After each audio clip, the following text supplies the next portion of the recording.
sehingga kamu peka dengan energi gaib bahkan kehadiran makhluk gaib.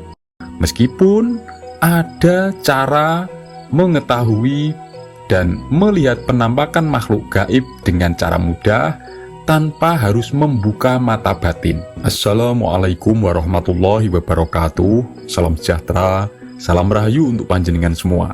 Sedulur, di tahun 2024 ini banyak masyarakat yang mengalami fenomena kebangkitan spiritual secara besar-besaran. Dan hikmah juga berkah yang paling umum dialami tetapi sangat jarang sekali disadari adalah aktifnya indera keenam atau terbukanya mata batin. Dan dalam ilmu spiritual, jika kamu pernah merasakan salah satu dari 9 gejala-gejala ini, itu adalah tanda kamu pemilik indera keenam yang aktif dan mata batinmu terbuka. Sehingga kamu peka dengan energi gaib bahkan kehadiran makhluk gaib. Meskipun ada cara mengetahui dan melihat penampakan makhluk gaib dengan cara mudah tanpa harus membuka mata batin. Di akhir video itu akan kami sampaikan caranya. Lalu apa saja gejala yang akan kamu alami ketika mata batinmu terbuka sehingga kamu peka dengan keadaan makhluk gaib? Pertama, cetone ngimpi kang kebak arti. Gejala awalnya adalah kamu pernah bahkan sering mengalami mimpi yang sangat jelas terasa nyata. Dan mimpi tersebut itu sangat memiliki makna. Di balik mimpi yang kamu alami, yang seolah itu nyata terjadi, itu mengandung arti dan pesan khusus untukmu. Meskipun kamu tidak bisa langsung menangkap jelas pesan apa di balik mimpi yang seolah nyata sekali tersebut. Kedua, paningal lan pangrungon kang tanpa jisim. Kamu pernah bahkan sering kali melihat dan mendengar sesuatu yang bersumber dari hal yang non-fisik atau gaib, atau yang tidak berbentuk materi padat, seperti kamu melihat bayangan-bayangan yang melintas, atau bahkan mendengar suara-suara yang sumbernya itu tidak berwujud nyata atau yang gaib. Ketiga, ngrasake tumekone doyo kang tanpa jisim.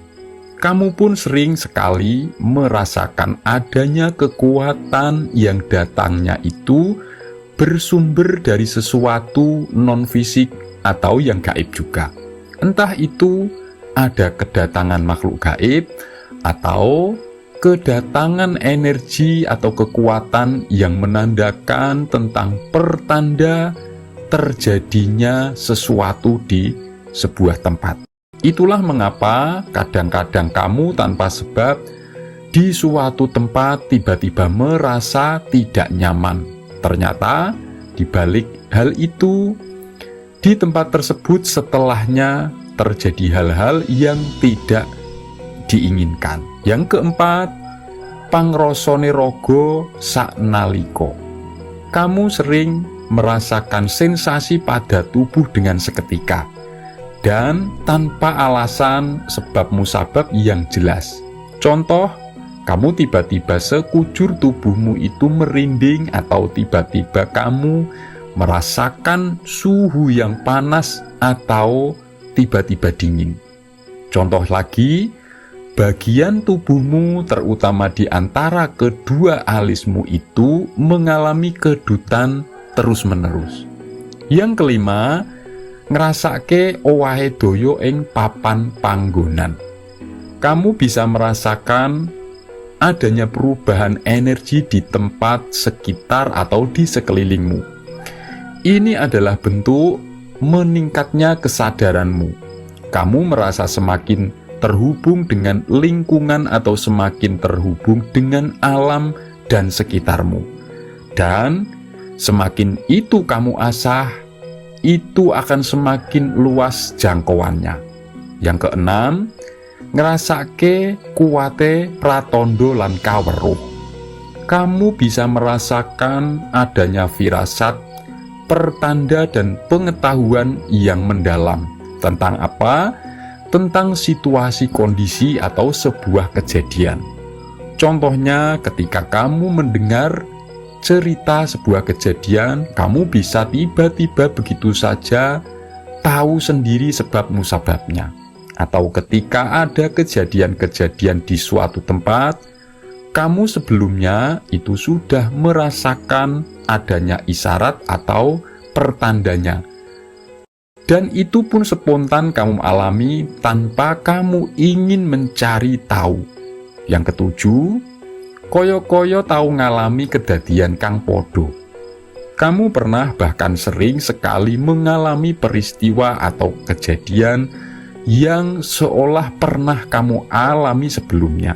Kadang, ketika dalam kondisi tersebut, kamu merasa kaget dan bertanya-tanya sendiri, lalu muncullah di dalam benakmu, "Loh, sepertinya kok pernah mengalami ini, tapi kapan ya?" Ini yang biasa disebut deja vu. Yang kedelapan, gampange pinemu lan entenge tandang gawe. Kamu pernah atau sering mengalami menjadi mudah menemukan ide-ide, juga menjadi lebih giat dan semakin aktif dalam beraktivitas. Yang dulu kamu merasa buntu, kamu menjadi mudah menemukan ide. Yang dulu malas dan terasa berat untuk beraktivitas, kamu menjadi giat dan aktif. Jadi, menjadi aktif dan kreatif itu adalah salah satu karakter dan gejala utama yang dimiliki oleh orang-orang yang mata batinnya terbuka atau punya indera keenam. Lalu yang kesembilan, kuate rasa welas asih. Kamu itu memiliki kekuatan empati yang tinggi terhadap sekitarmu. Kamu bisa merasakan emosionalnya orang lain, dan hal itu menyebabkan kamu menjadi orang yang tidak tegaan terhadap orang lain. Contoh kecilnya adalah ketika kamu melihat ada seseorang yang direndahkan atau disakiti orang lain, itu kamu pun seolah merasakan juga apa yang dirasakan orang tersebut, meskipun bukan kamu sendiri yang mengalaminya. Nah, sekarang bagi kalian yang ingin melihat penampakan makhluk gaib dengan cara mudah tanpa menunggu proses terbukanya mata batin atau melalui indera keenam adalah cukup ambil dan balurkanlah tanah dari kuburannya orang yang baru saja meninggal dunia di kelopak matamu, dan lakukan itu ketika menjelang maghrib. Maka dengan demikian kamu akan mudah melihat penampakan makhluk gaib di malam harinya. Semoga ini bermanfaat. Wassalamualaikum warahmatullahi wabarakatuh.